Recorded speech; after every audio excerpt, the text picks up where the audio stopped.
The year is 1965. American soldiers arrive in what was then South Vietnam. It's the beginning of America's ill-starred war in Southeast Asia.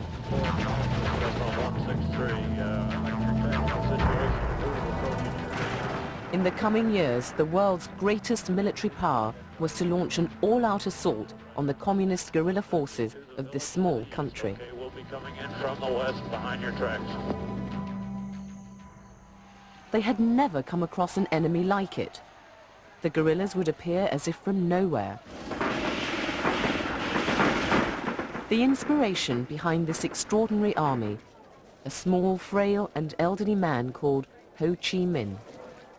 We will never submit to aggressive force. We will fight to the end. He was to become an international figure of hate and admiration. But who was this mysterious man who inspired not just his own soldiers, but a generation of young people around the world?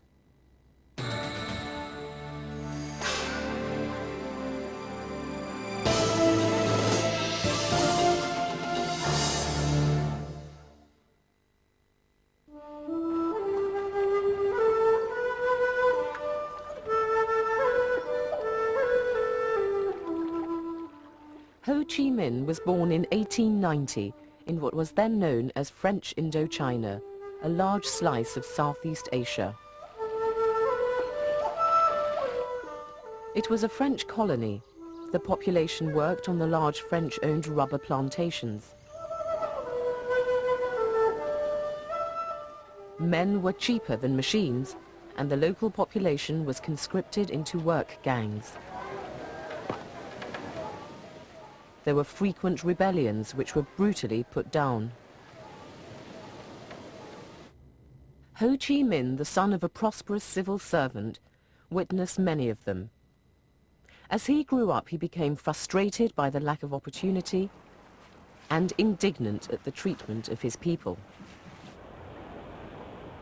In 1911, he went to sea and traveled the world working as a ship's cook.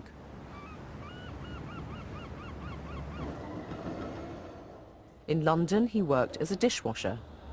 In Paris, for a photographer. It was in France in 1918 that he heard about a revolution in Russia.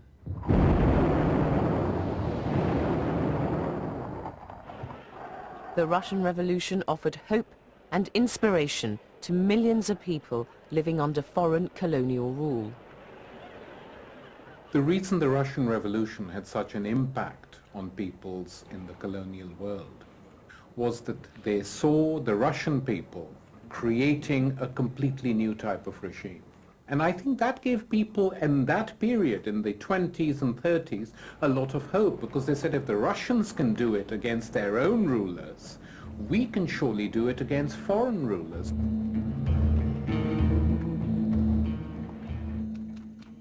Ho became a communist. He went to Moscow to learn about Marxist revolutionary politics and was then sent to Southeast Asia as a communist agent. There he lived a cloak and dagger existence, flitting between China, the British colony of Hong Kong, and French Indochina. He was to become the most important communist agent in Southeast Asia. In 1930, he set up the Indo-Chinese Communist Party. He had certain political skills. He could move around, he could inspire people. He wasn't a great orator, but he was a fantastic organizer. And these organizational skills led him to become the foremost leader of the Vietnamese Communist Party.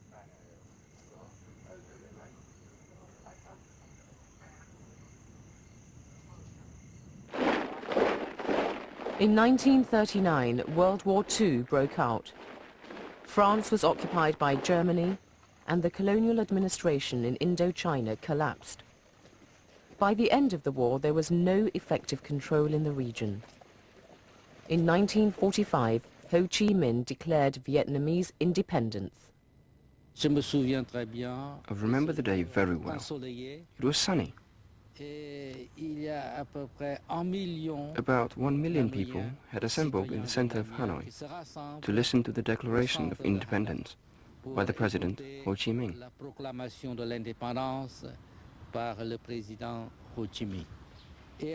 Then he paused and asked the crowd, "Did you hear me?" And everybody said, "Yes." We had regained our independence. But it was not to be. When the governments of the victorious Allies divided up the world, the French lost the colony they'd called Indochina, but regained control of the part now called Vietnam. Ho was forced to sign a peace accord with the French, which to all intents and purposes reaffirmed Vietnam as a French colony. He gathered his supporters for another guerrilla war.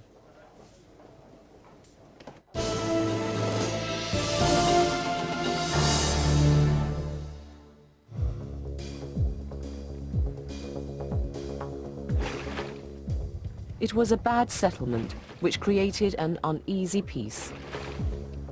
Below the tranquil surface, tensions ran deep.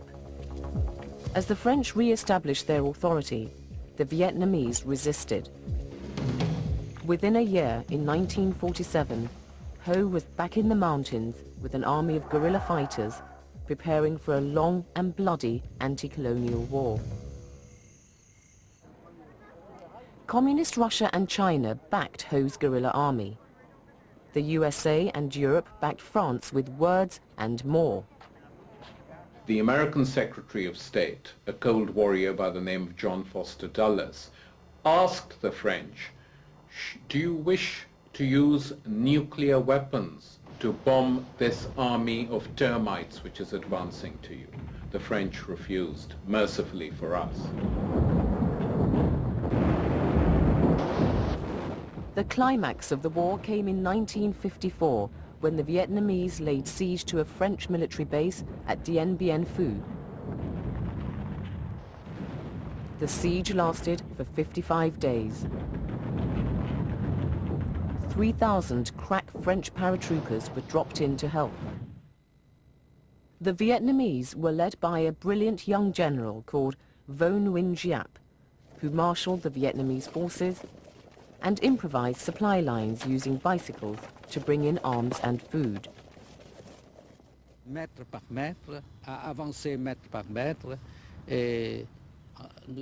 We advanced little by little.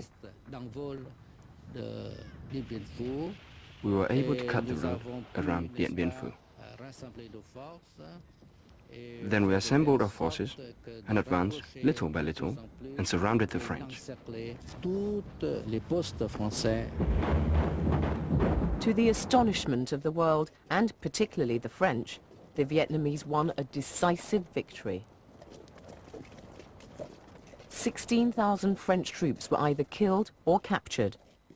It was the end of the French Empire in Southeast Asia. France sued for peace. Once again, Ho proclaimed Vietnamese independence.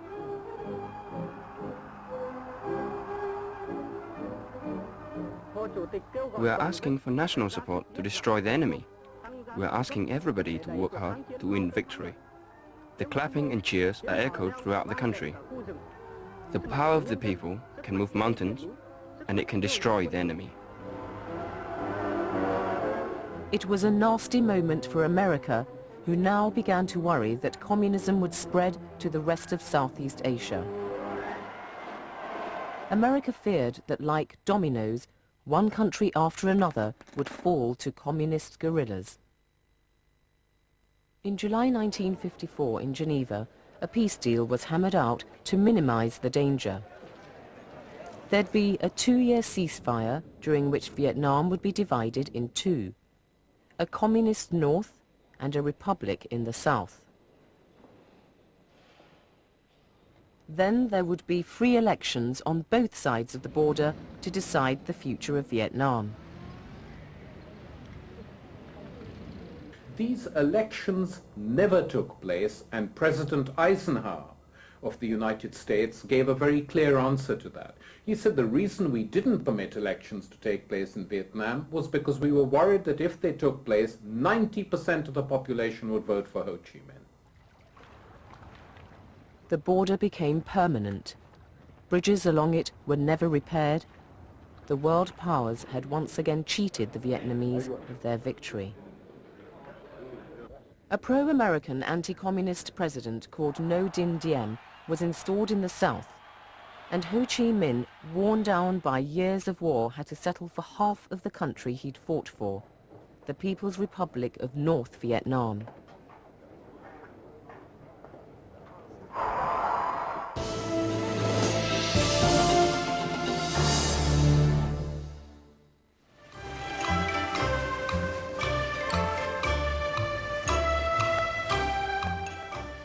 In the newly created North Vietnam, there was peace for the first time in 15 years.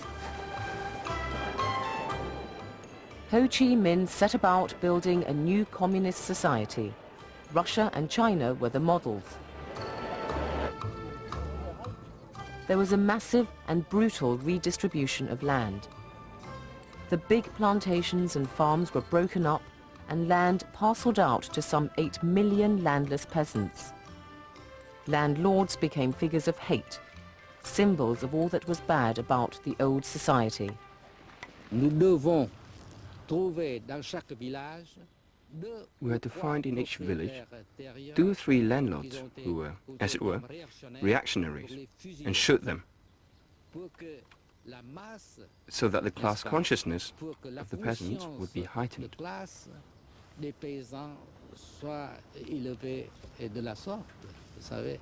For this reason, we shot about 10,000 people.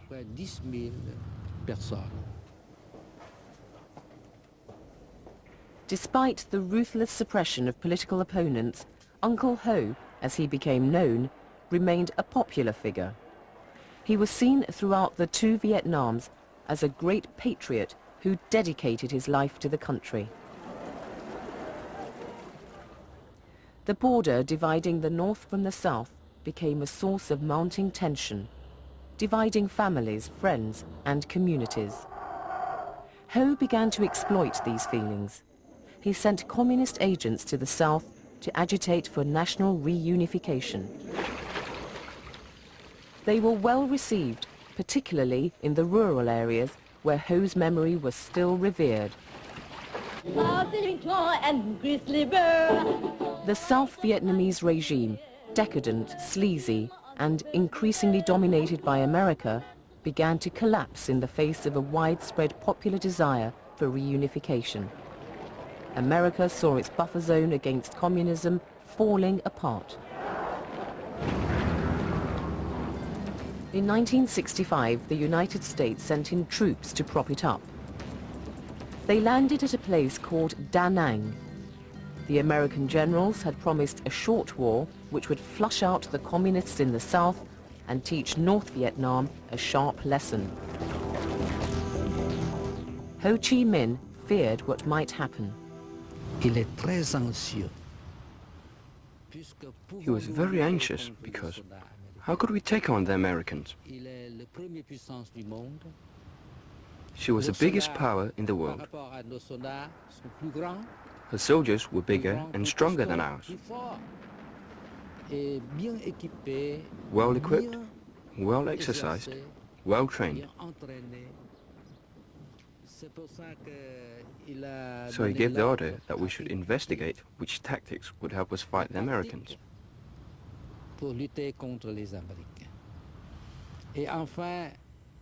And finally, our generals found the solution. We should make the Americans fight on our terms.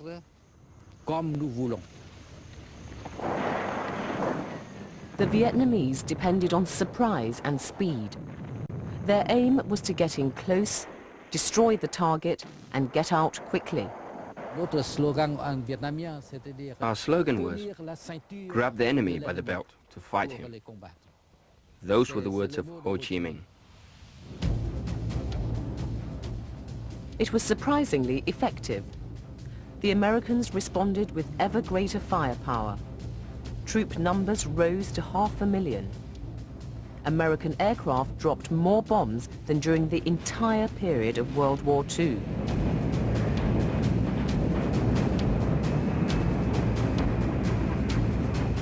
They took a terrible toll on the Vietnamese people.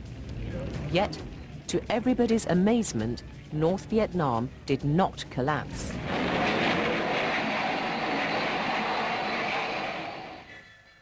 The country turned its villages into mini fortresses capable of withstanding the most devastating air raids.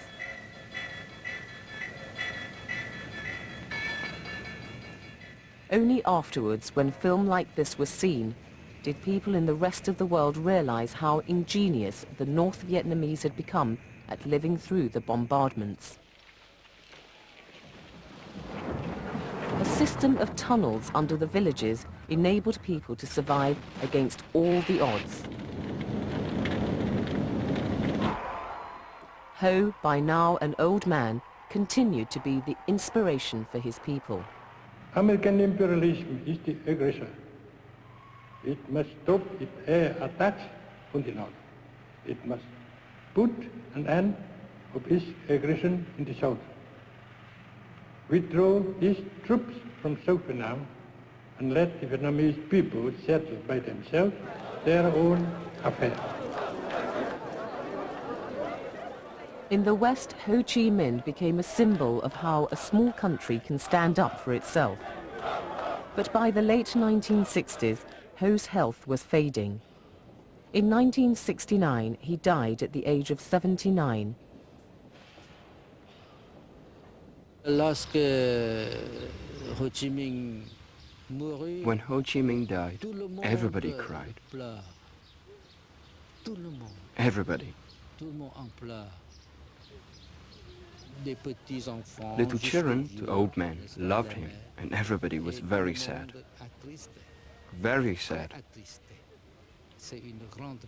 It was a great loss to the nation. It was odd, because for a whole week it rained. It was as if the sky itself sensed it had lost something and was crying for this loss.